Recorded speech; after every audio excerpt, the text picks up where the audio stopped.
The cold had a way of settling into my bones, creeping in through the seams of my jacket as I stepped out of the car. It was one of those bitter November nights, the kind that made you question why you chose to live in Minnesota at all. The sky was an inky black, the wind carried a sharp bite, and the streets were lined with houses glowing warmly from within, filled with families gathered for Thanksgiving. But as I looked at the house in front of me, our house, I felt none of that warmth. Beside me, Madeline clutched a carefully wrapped pumpkin pie, the one she had insisted on making for her mother. She had spent hours in the kitchen, her tiny hands rolling out dough, carefully measuring cinnamon and nutmeg, humming to herself with excitement. "Do you think Mom will like it?" she asked, her big brown eyes looking up at me, full of hope. I forced a smile, even as a heavy weight settled in my chest. "Of course, sweetheart," I said softly, reaching over to ruffle her golden curls. "She's going to love it." I wanted to believe that, but deep down, I already knew the truth. I took a breath, trying to push down the unease bubbling in my stomach. Then, I reached for the door handle and stepped inside. And that was the moment everything fell apart. A house that no longer felt like home. The warmth of the house hit me immediately, the scent of roasted turkey, buttered rolls, and spiced cider filling the air. Laughter echoed from the dining room, the kind of laughter that used to belong to our family. Only now, it belonged to someone else. I hesitated for a fraction of a second, but Madeline was already tugging at my hand, leading me further inside. And then I saw it. The dining table was set in a way I had never seen before. Elegant, extravagant, covered in fine china, flickering candles, and an expensive-looking centerpiece. 12 seats, all filled, but there were none for us. Madeline's little fingers curled around my hand, and I felt her body tense beside me. "Where should we sit?" she asked, her voice small. The room fell silent. All eyes turned to us. And then Isabel, my wife, the woman I had spent years loving, sacrificing for, building a life with, lifted her wine glass, her lips curving into a cold, detached smile. "This table is for rich husbands only." The words hit me like a blade to the chest. The guests chuckled uncomfortably, shifting in their seats, but no one defended us. No one spoke up. And then I saw him, sitting comfortably at the head of the table. A smug smirk on his lips was Lucas, the man she left me for, the man who replaced me in my own home. He raised his glass, his voice dripping with mockery. "Maybe you should just disappear." I felt Madeline stiffen beside me, and then I saw it, her eyes landing on her mother's plate. A full meal, a place setting, a seat at the table, for Isabel, for Lucas, for everyone but us. The realization hit her like a brick. Her own mother had excluded her. Tears welled up in her big, innocent eyes as she clutched the pumpkin pie tighter, her little fingers trembling around the foil. "Daddy, why?" she whispered. I couldn't answer. I didn't have the words. Because how do you explain to a child that her own mother doesn't want her? The moment I knew it was over, I looked at Isabel one last time, searching for anything human in her eyes. A flicker of guilt, a sliver of regret. But there was nothing, just cold, detached indifference. Lucas chuckled softly, running a hand down Isabel's back like she was a trophy he had just won. And that was it. That was the moment I knew. We would never set foot in this house again. I swallowed the rage, the betrayal, the gut-wrenching pain threatening to consume me whole. Then, I reached down, gently pried the pie from Madeline's trembling hands, and set it on the entryway table. "Come on, sweetheart," I said softly. "We're leaving." Madeline looked up at me, uncertain. "But now," I said firmly, my voice brooking no argument. She hesitated for only a second before nodding. And then, with silent steps, we turned around and walked out of that house forever. The drive that changed everything. The silence in the car was deafening. Madeline sat curled in the passenger seat, staring blankly out the window. The once perfect pumpkin pie she had been so excited about was abandoned on another family's table, just like us. "Did I do something wrong?" she asked finally, her voice barely above a whisper. I gripped the steering wheel, my knuckles turning white. "No, sweetheart," I said, my throat tight. "You did nothing wrong." She sniffled, rubbing at her eyes. Then why doesn't she love us? I couldn't answer. Because what kind of mother does this to her child? At that moment, something inside me shifted. I had spent so long trying to fix things, trying to understand why Isabel changed. But now, I understood. Some people don't change. Some people don't deserve second chances. And some people don't deserve the love they throw away. So I made a decision. We would never beg for love again. I reached over and squeezed Madeline's tiny hand. We don't need her, I told her, my voice steady. We're going to be okay. And for the first time, I actually believed it. The car ride home was silent, except for the occasional sniffle from the passenger seat.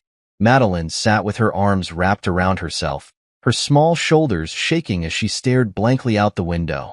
The only sound was the rhythmic thump-thump-thump of the windshield wipers fighting against the sleet that had begun to fall, coating the streets of St. Paul in a thin layer of ice.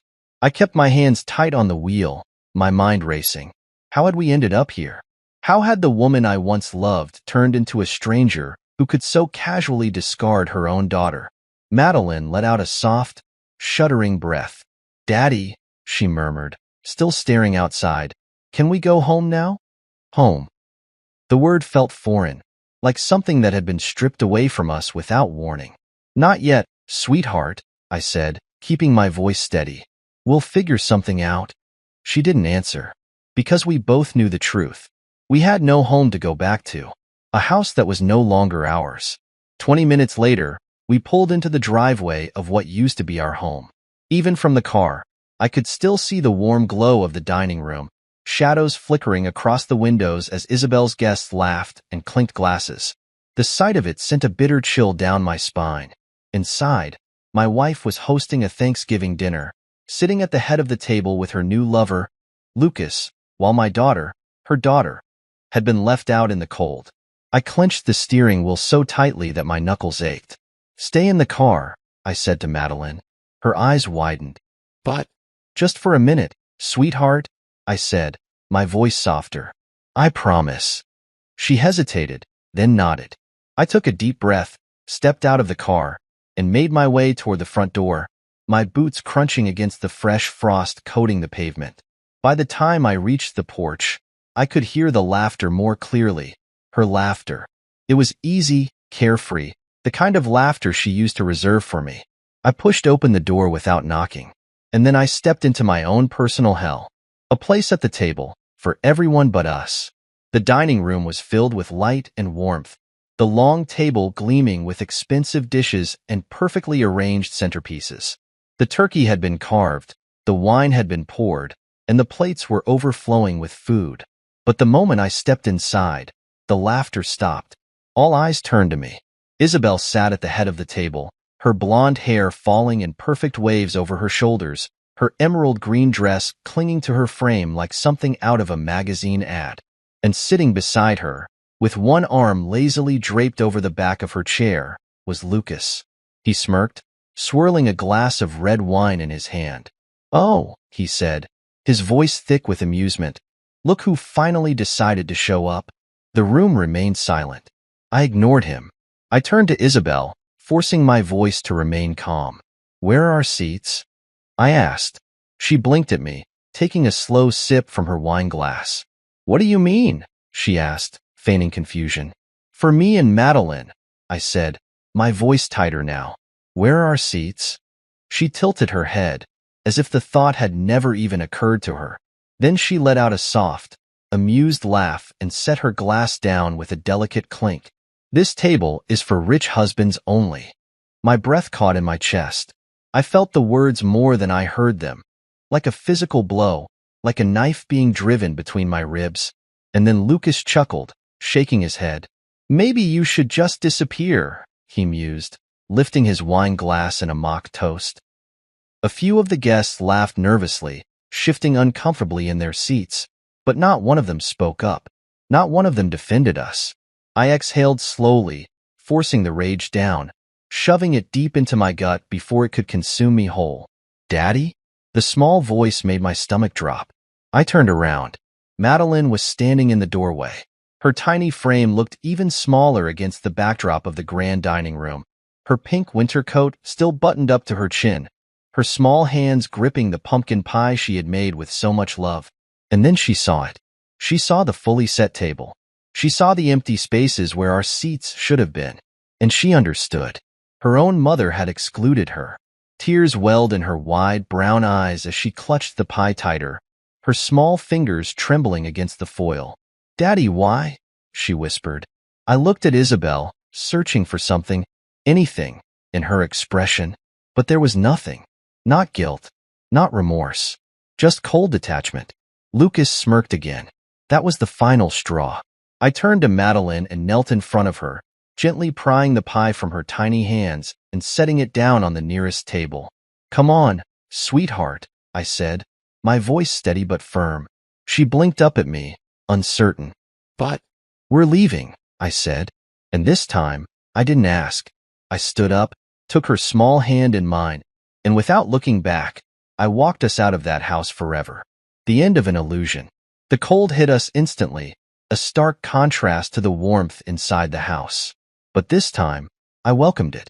Because that house was no longer our home. Because the woman inside it was no longer my wife. And as I led my daughter back to the car, as I buckled her in and started the engine, I made a silent promise to myself.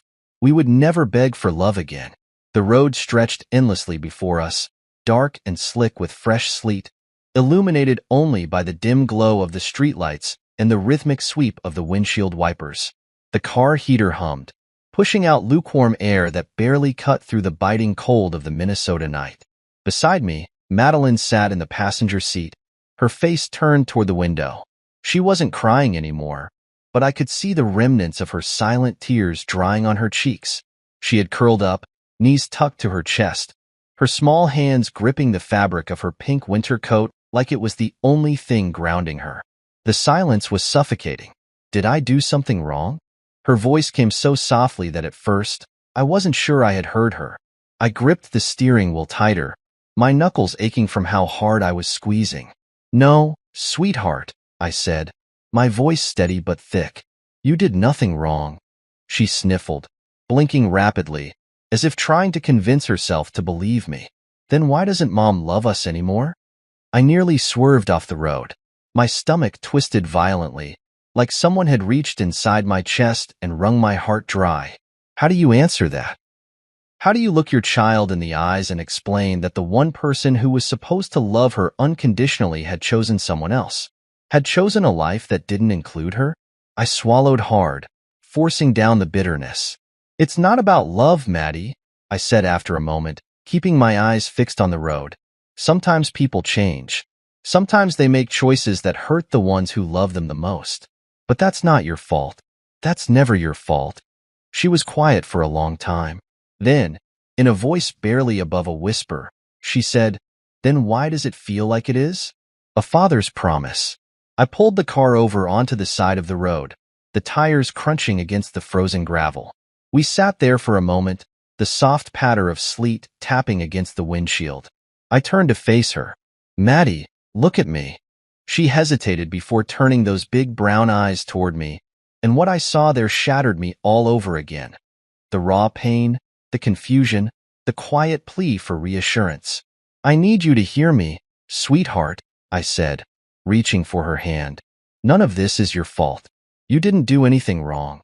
And I promise you, I will never leave you. No matter what happens, you and I, we're in this together." Her little fingers curled around mine, holding on tightly. "Just us?" she asked, her voice fragile. "Just us," I confirmed. She nodded slowly, processing my words. Then, in a small, hopeful voice, she asked, "Daddy, can we go home now?" The question made my chest tighten. "Not yet, sweetheart," I murmured, because the truth was, we had nowhere to go. An empty house. The realization hit me like a freight train. The house, the one I had spent years paying for, building a life in, making memories in, was no longer ours. Isabel had claimed it the second she filled it with her new life, her new lover, her new version of happiness. And we were nothing more than ghosts in that place. "Do you want to stay in a hotel tonight?" I asked, trying to sound like I had a plan. Madeline hesitated. "Will it be warm?" God. That question. It told me everything I needed to know. She wasn't thinking about the house itself. She wasn't thinking about the past or what we had lost. She just wanted to feel safe, secure, warm. Something her own mother had denied her tonight. Yes, sweetheart, I said. It'll be warm. She nodded. Okay, then I want to go. I pulled back onto the road, determined to find us somewhere, anywhere, that still felt like home. The diner that felt like home. After a few miles of driving in silence, I spotted a small diner with warm yellow lights spilling out onto the street. It was nothing fancy, just a simple family-owned place with fogged-up windows and a flickering neon sign. But it was open, and it looked warm. How about we stop here first? I asked. Get something to eat? Madeline glanced at the diner, then at me. Just us? Just us, I assured her. She nodded. Okay. I parked the car, and we stepped inside, the bell above the door jingling softly. The air was thick with the smell of coffee, cinnamon, and fresh bread, and the moment we walked in, a woman behind the counter smiled at us. Welcome in, folks, she greeted. You two out late tonight? Something like that, I murmured. She nodded, like she understood. We slid into a booth, and as we did, I saw Madeline relax for the first time that night. She pulled off her coat, ran a hand through her curls, and let out a small sigh. This place is nice, she admitted. I smiled. Yeah, it is. A waitress came by and set down 2 menus. Can I get you anything to start? She asked kindly. Before I could answer, Madeline perked up. Do you have pumpkin pie? She asked. The waitress grinned. Sweetheart, we've got the best pumpkin pie in town. Madeline looked at me, her face lighting up for the first time in hours. Can we, Daddy? I didn't even hesitate. Absolutely. The waitress scribbled down the order, then winked. Coming right up. As she walked away, I watched as Madeline's entire demeanor shifted, as if, for just a moment, she had forgotten about the pain, the betrayal, the empty place at the Thanksgiving table. We sat there, in that tiny diner, eating pumpkin pie together as snow began to fall outside. And in that moment, I realized something. We didn't need Isabel.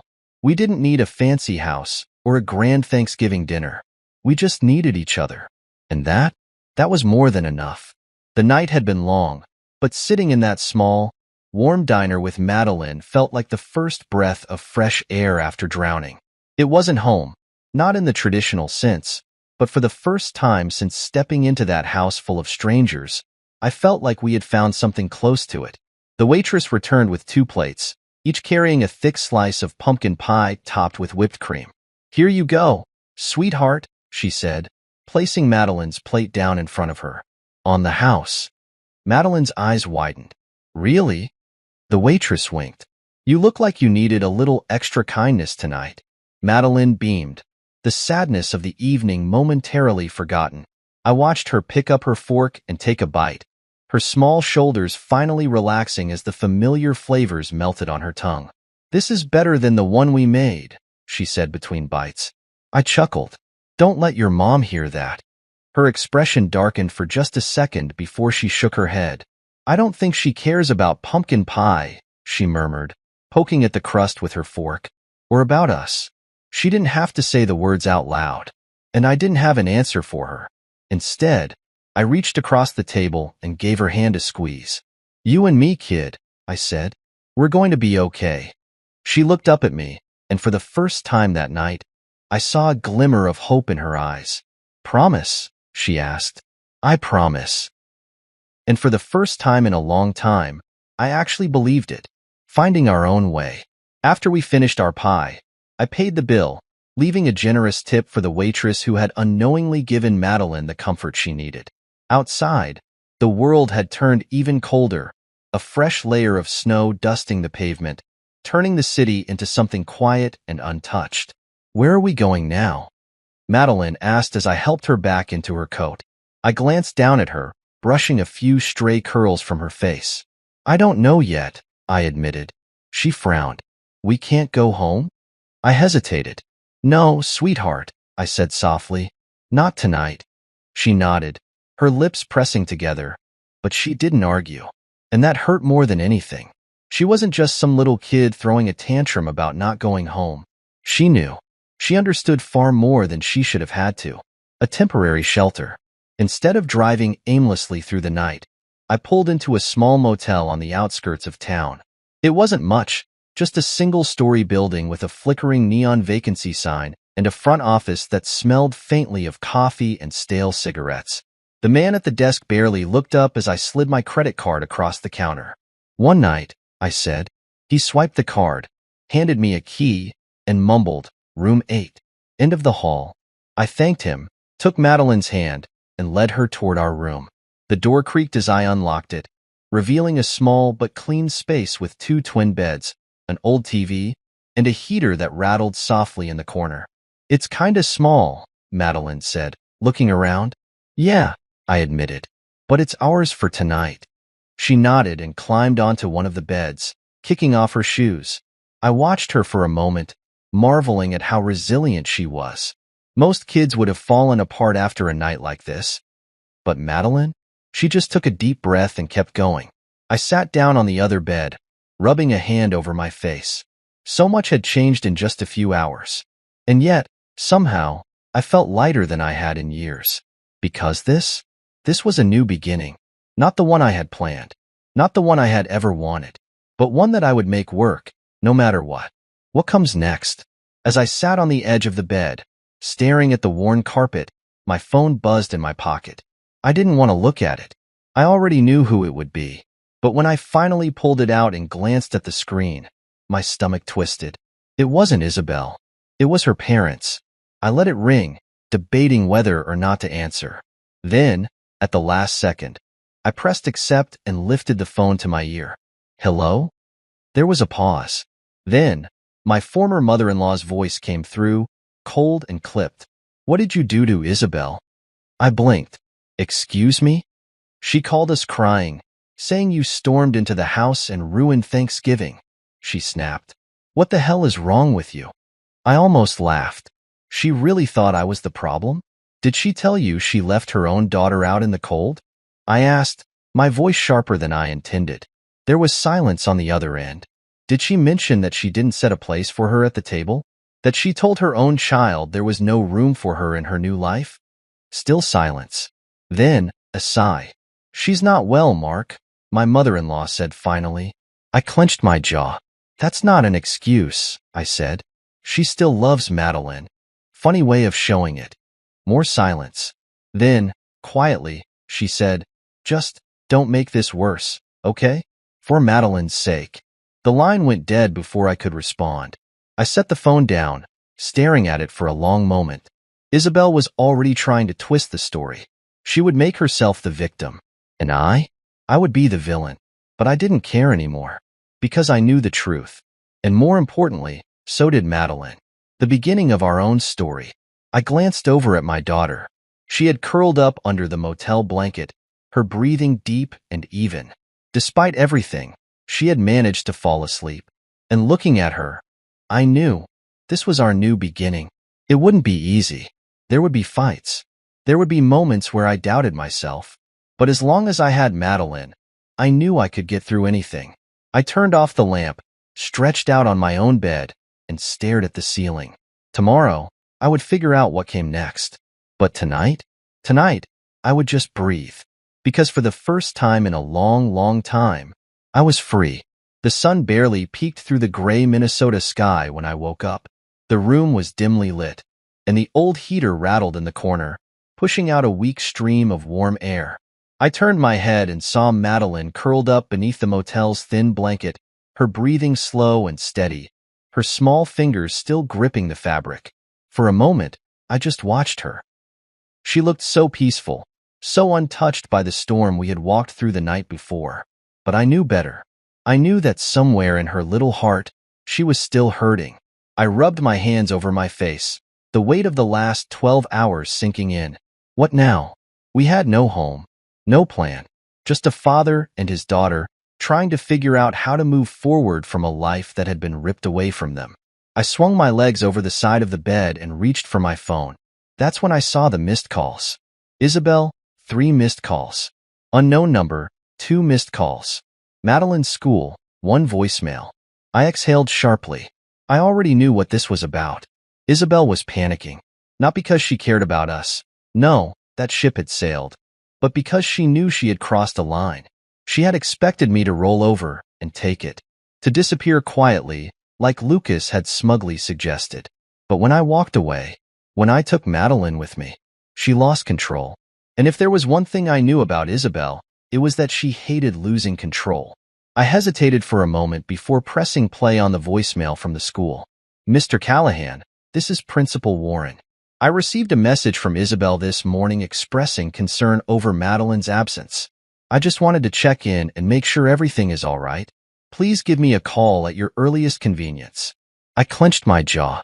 Of course. Isabel was already trying to spin the narrative. She was the kind of woman who needed the world to see her as the victim, no matter how cruel her actions were. I could already imagine the false concern in her voice, the carefully worded sob story she probably fed to the school. I don't know what happened, Principal Warren. He just took her. I'm worried about my daughter. I need to make sure she's okay. Lies. All of it. Because if she had truly been worried about Madeline, she wouldn't have left her standing in that doorway last night, watching her own mother choose a new life without her. The call I didn't want to make. I stared at my phone for a long moment before finally dialing Principal Warren's number. He picked up on the second ring. Mr. Callahan, he greeted, his voice warm but professional. Thank you for getting back to me.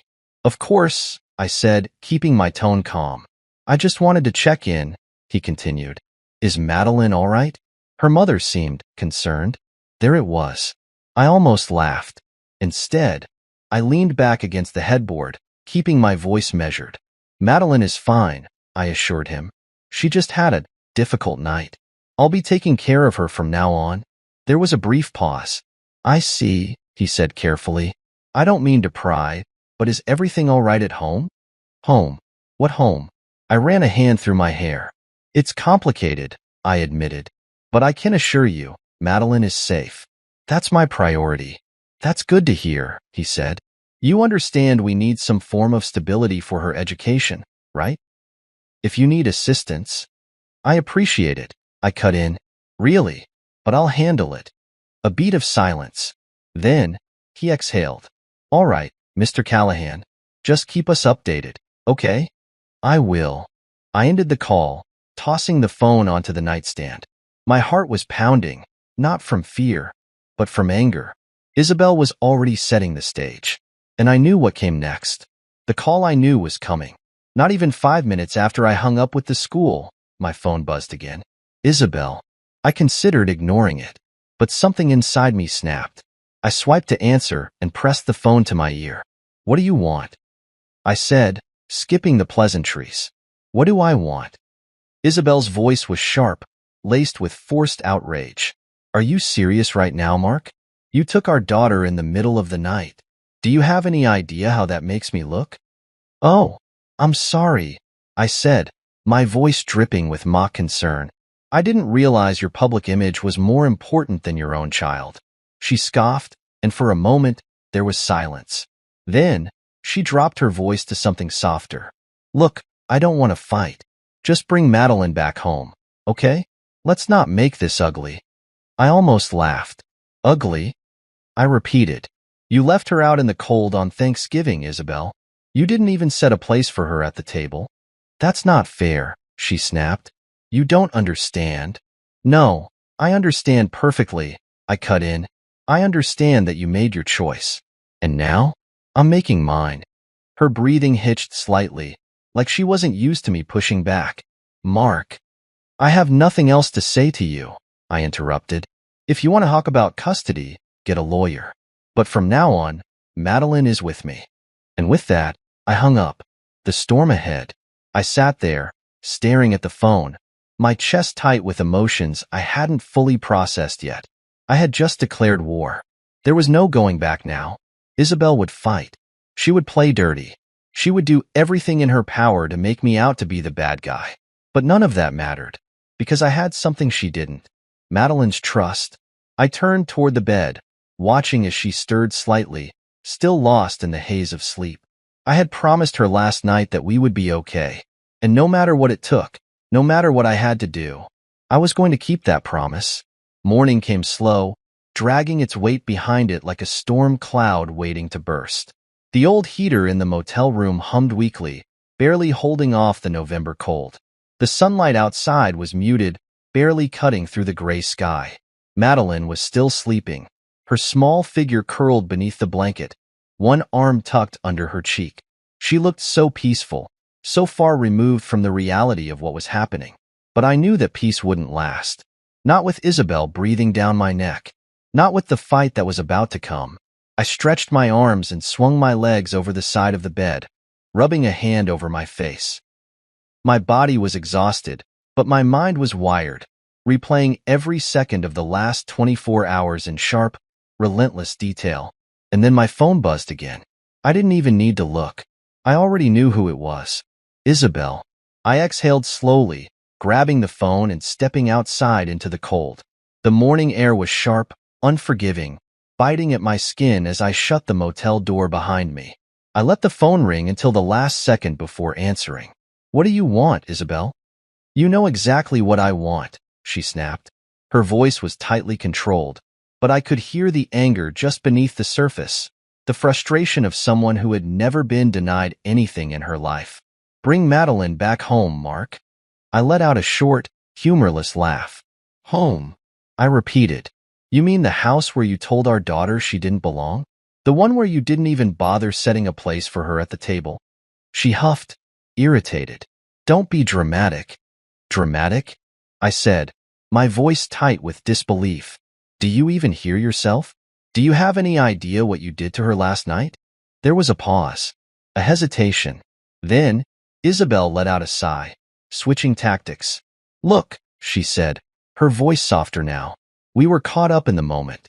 It wasn't about her. It was just a complicated situation." "Complicated?" I bit out. "Yes," she said sharply. "You showing up like that, it wasn't the right time. You should have told me you were coming." I nearly choked on my own frustration. "Are you serious right now?" I asked, pinching the bridge of my nose. "You're actually blaming me for this?" "I'm saying we need to be adults about this," she said smoothly, as if she wasn't the same woman who had laughed with her new lover while our daughter stood in the doorway with tears in her eyes. "You want to be an adult?" I asked. "Then take responsibility for what you did." Silence. Then, "Mark," she sighed, exasperated. "You can't just take her and disappear. That's not how this works." "Watch me," I said coldly. Her voice sharpened. "You don't have the right." I laughed bitterly. "And you do?" Another pause. This time, longer. Then she said something that made my blood turn to ice. "Do you really want to fight me on this? Because I promise you, Mark, you will lose." The gloves come off. I took a slow, controlled breath, forcing my anger down. "So that's how it is," I said. "You're really going to turn this into a war." "I don't want it to be a war," she replied. "I want things to be amicable." I could practically hear the smirk in her voice. "Amicable?" I repeated, rolling the word around in my mouth like it was something foreign. "Like how you so amicably humiliated your own daughter last night?" "Oh, stop it, Mark," she snapped. "You're acting like I abandoned her." "You did abandon her," I said, my voice sharp as a blade. "And now? You're just trying to cover your tracks." She let out a frustrated breath. "Do you even have a plan?" she asked. "Where are you living, huh? A motel? A shelter? You think that's better for her than coming home?" I gritted my teeth. I wasn't going to let her get into my head, because that's what she wanted. To make me question myself, to make me feel powerless, just like she always had. But this time, I wasn't playing her game. "Madeline is safe with me," I said simply. "That's all that matters." "You're delusional if you think a judge won't side with me," she said, her voice turning icy. "I have the house, the stability, the resources." I clenched my jaw, my fists tightening. "Yeah," I said. "And what do I have?" There was a long pause. Then, finally, I answered my own question. "I have Madeline's trust," I said. "And in the end, that's worth more than every dollar in your bank account." Silence. For the first time, Isabel had nothing to say. And that's when I knew. I had won this conversation. For now. Goodbye, Isabel, I said, and then I ended the call before she could get another word in. Preparing for battle. I stood there for a moment, my breath coming out in short, sharp clouds in the freezing air. The fight had only just begun, but I had already made up my mind. I wasn't going to let her win. I wasn't going to let her gaslight her way out of this. I wasn't going to let her take Madeline away from me. I turned back toward the motel room, my decision set in stone.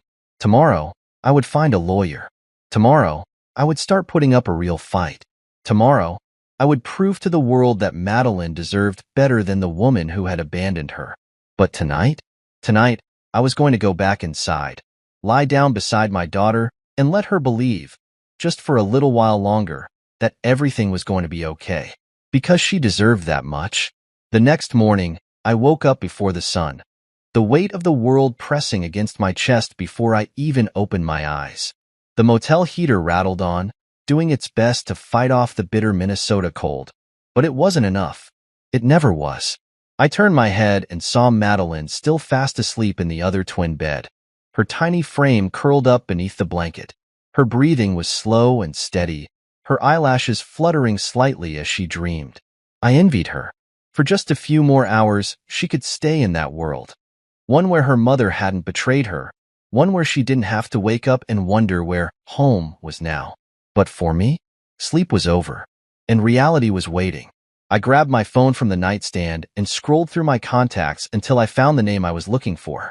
Mason Carter, family attorney. I hesitated only for a second before pressing call. The phone rang 3 times before a deep, familiar voice answered. Mark. Mason sounded groggy, his voice thick with sleep. Man, do you know what time it is? I glanced at the clock. Yeah, I said, rubbing my forehead. But I need your help. Calling in reinforcements. There was a beat of silence before Mason sighed. All right, he said. Tell me everything. And I did. I told him everything. How Isabel had humiliated Madeline. How she had openly excluded her from our family. How she had the audacity to call the school and twist the story. By the time I was finished, my hands were shaking with pure rage. Mason, to his credit, let me vent. Then, after a long pause, he finally spoke. You know this isn't going to be easy, right? He said.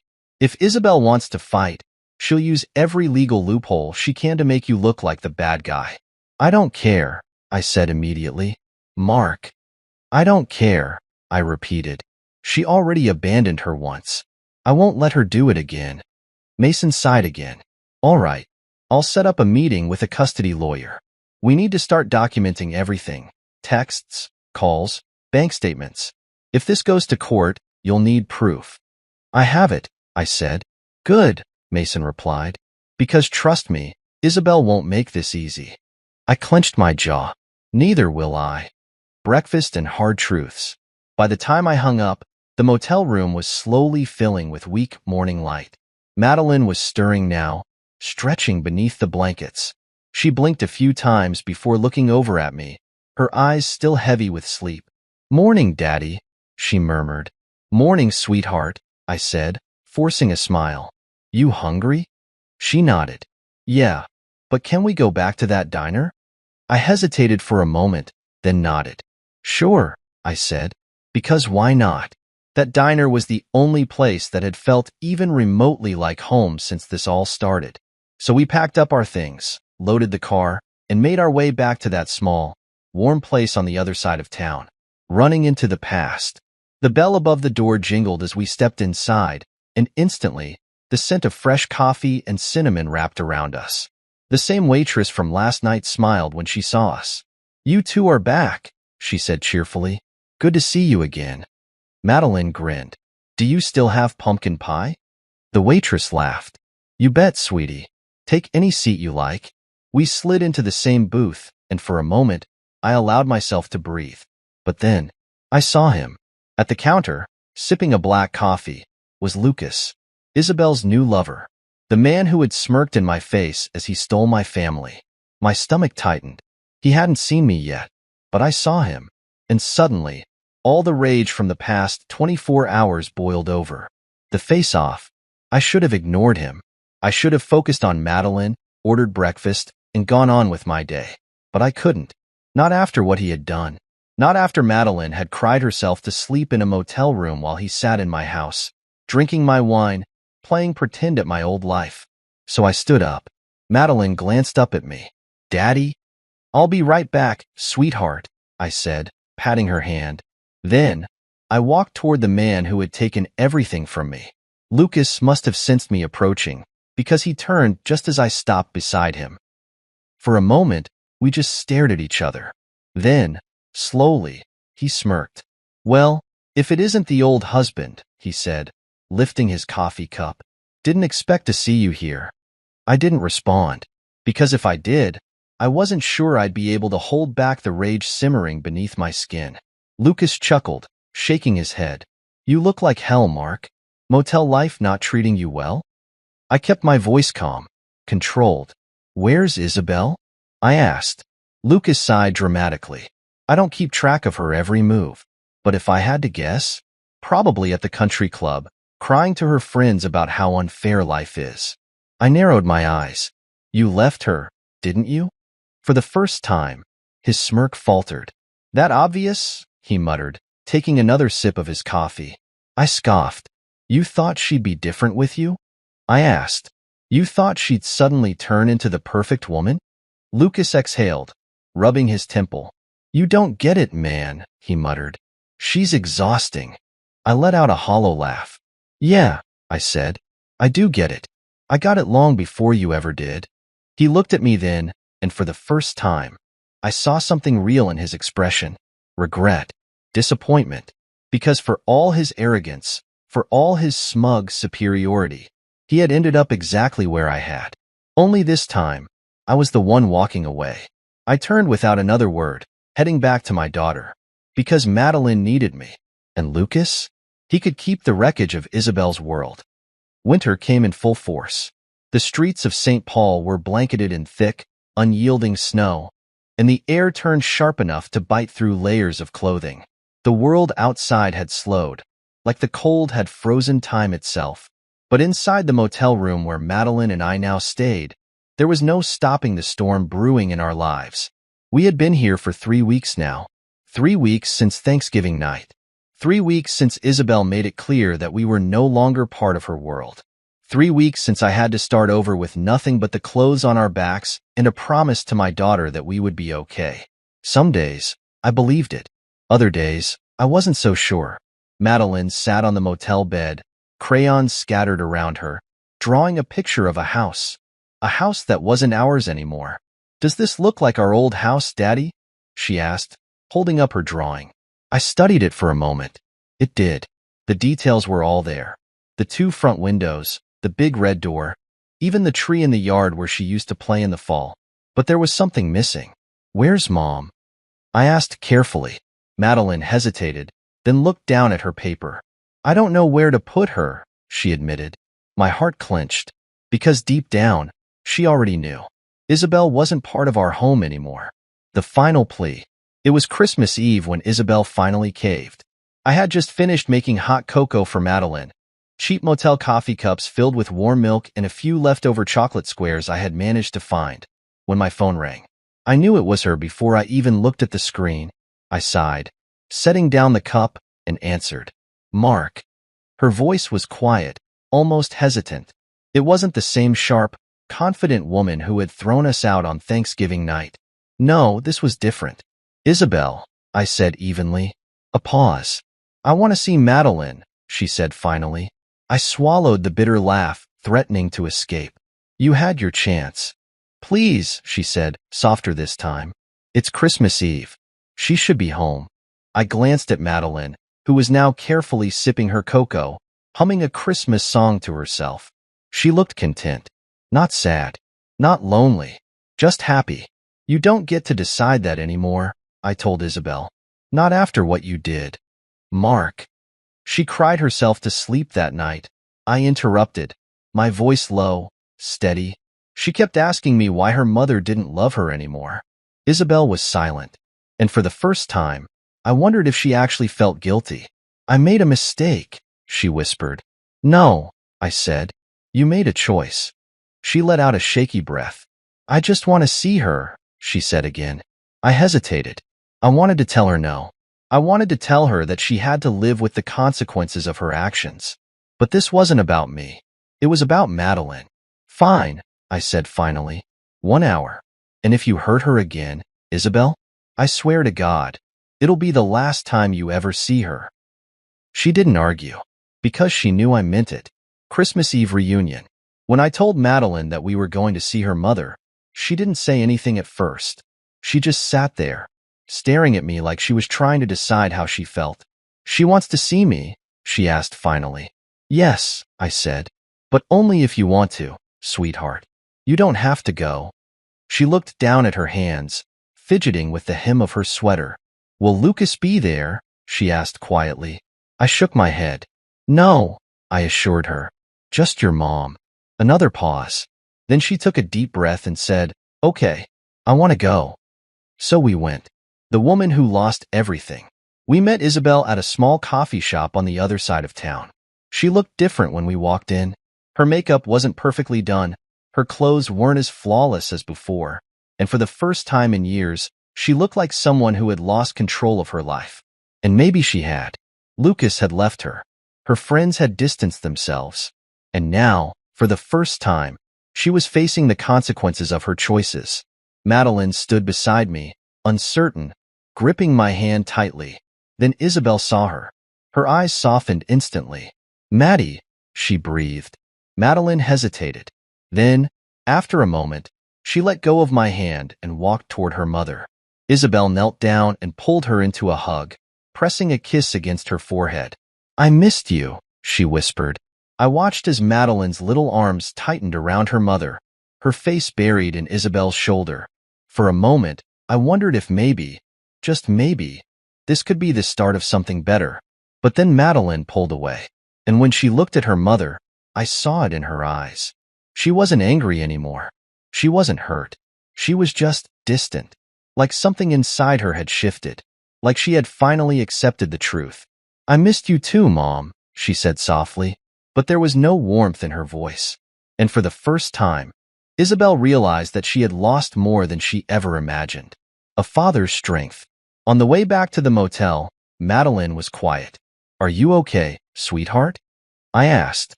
She nodded.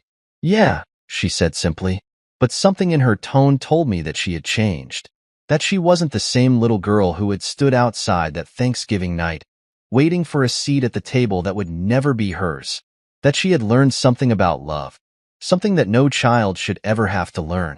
When we got back to the room, I tucked her into bed and kissed her forehead. Merry Christmas, sweetheart, I whispered. She looked up at me, a small, tired smile on her lips. Merry Christmas, Daddy. And as I lay down in my own bed, staring up at the ceiling, I realized something. We had lost everything, but somehow, we had also gained something stronger, something that Isabel would never understand. We had each other, and in the end, that was all that really mattered. The holidays came and went, leaving behind the quiet weight of winter. Snow piled up on the roads, the days stayed short, and the nights stretched on, cold and endless. Life in the motel room had settled into a routine, simple, predictable, and far removed from the life we once knew. Madeline adjusted better than I expected. She was resilient, stronger than any child her age should have to be. She never complained about the cramped space or the fact that we didn't have a big tree for Christmas. She didn't whine about missing out on lavish presents. Instead, she seemed content. Maybe because, for the first time in a long time, she wasn't walking on eggshells. She knew where she stood with me. She knew I would never leave her behind. And that was worth more than any expensive gift Isabel could have wrapped under a tree. I thought we had finally reached some sense of peace. But then Isabel called. Again. And this time, she wasn't angry. She wasn't demanding. She was falling apart. The call I never expected. It was late January when the phone rang. I had just finished putting Madeline to bed, tucking her in beneath the thin motel blankets when my phone buzzed on the nightstand. I almost ignored it, but something in me told me to pick up. So I did. Mark. Her voice was softer than I had ever heard it. It wasn't sharp, wasn't cruel. It was defeated. Isabel, I said cautiously, what do you want? A long pause. And then, I don't know. That was the moment I knew. Something had changed. Isabel was always composed, always in control. But this was different. Are you drunk? I asked. No. Her voice cracked. I don't know what to do anymore, Mark. I sighed, running a hand over my face. What's going on? Another pause. Then, a confession I never saw coming. Lucas left. The fall of a queen. I closed my eyes. Of course he did. Took him longer than I expected, I muttered. Don't, she whispered. Don't say that. I leaned back against the headboard, exhaling slowly. What happened? I asked, more out of curiosity than concern. He told me I was too much work, she admitted. That I was never satisfied.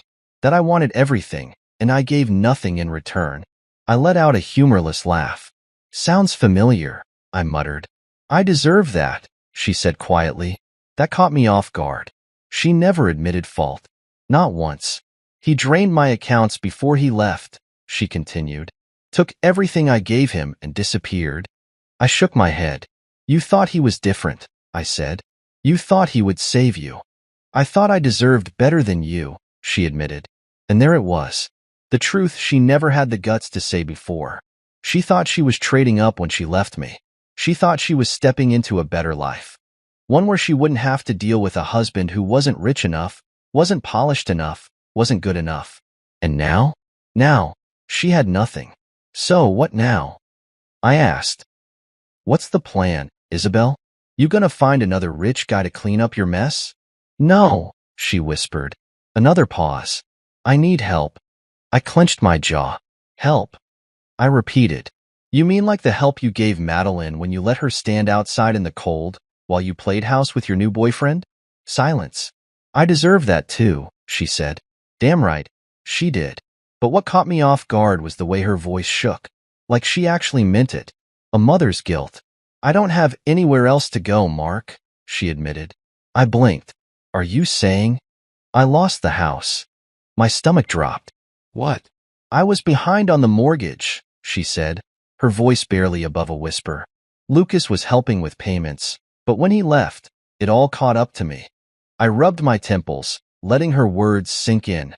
The house. The place she had thrown me and Madeline out of. The place where she had laughed at me, mocked me, replaced me. It was gone. And now? She was the one with nowhere to go. Where are you now? I asked after a long moment. A friend's place, she admitted. But I can't stay long. I exhaled. So what do you want, Isabel? Another pause. Then, I want to see Madeline. A father's final decision. I looked over at my daughter, sleeping peacefully, her small chest rising and falling beneath the blankets. Would I let Isabel back in? Could I? After everything? I didn't know. I didn't know if she deserved another chance. But I knew one thing. Madeline deserved to have a mother. Even if Isabel wasn't perfect. Even if she had failed before. We'll talk, I said finally. But only on my terms. Okay, she whispered. And for the first time since the divorce, she sounded like someone who had finally realized what she had lost. I ended the call and set my phone down. I didn't know where this road would lead. I didn't know if Isabel would ever truly change.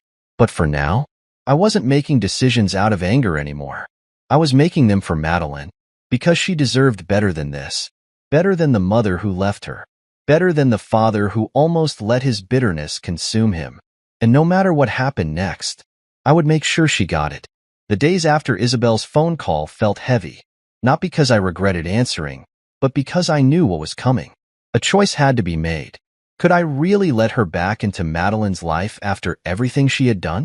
Would I ever be able to trust her again? More importantly, would Madeline? The thought made my stomach tighten as I watched my daughter color quietly in the motel room. The crayons she had lined up on the nightstand were neatly arranged by color, something she had started doing lately. A new habit. Maybe it was her way of creating order in a life that had been anything but stable. She didn't ask about her mother. Not once.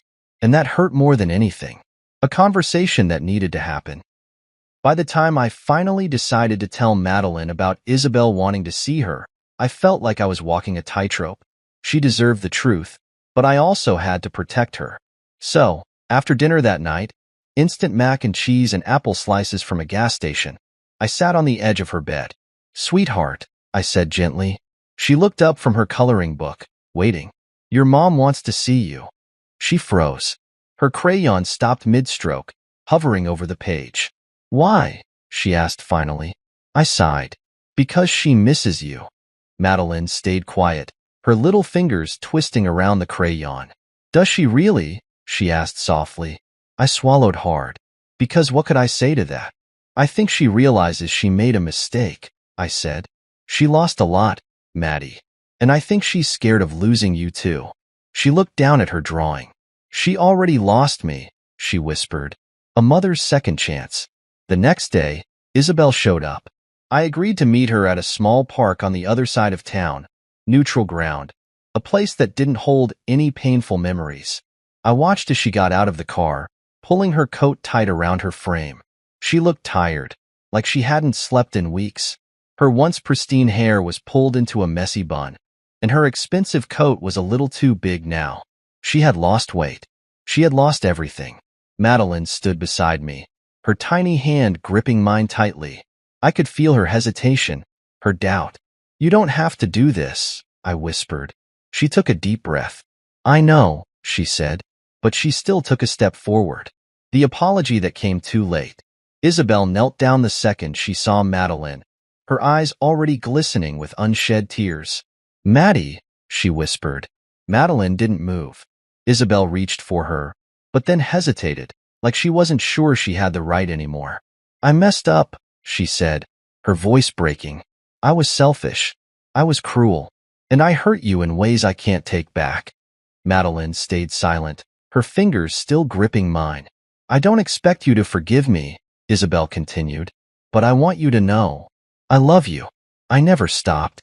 Madeline looked up at me. I gave her a small nod, letting her know the choice was hers. She let go of my hand. Then, slowly, so slowly, she stepped forward, and for the first time in months, she let her mother hold her. Healing doesn't happen overnight. I didn't expect things to be fixed overnight. They weren't. Madeline didn't suddenly run back into her mother's arms like nothing had happened. She didn't immediately trust her again, but she didn't push her away either. And maybe that was enough for now. We took things one step at a time. Some days, Madeline wanted to see Isabel. Other days, she didn't. And that was okay. Because this time, I wasn't going to force her into anything. I was going to let her decide. Finding our own version of family. One afternoon, as we sat in a small apartment I had finally managed to rent, Madeline curled up beside me on the couch. "Daddy?" she asked. "Yeah, sweetheart?" She played with the edge of my shirt for a moment, deep in thought. "Are we a real family?" The question took me by surprise. "Of course we are," I said, frowning slightly. She looked up at me. "Even if Mom isn't always here?" I felt my heart squeeze in my chest. "Family isn't about who sits at the dinner table, Maddie," I said gently. "It's about who shows up when it matters. It's about who stays."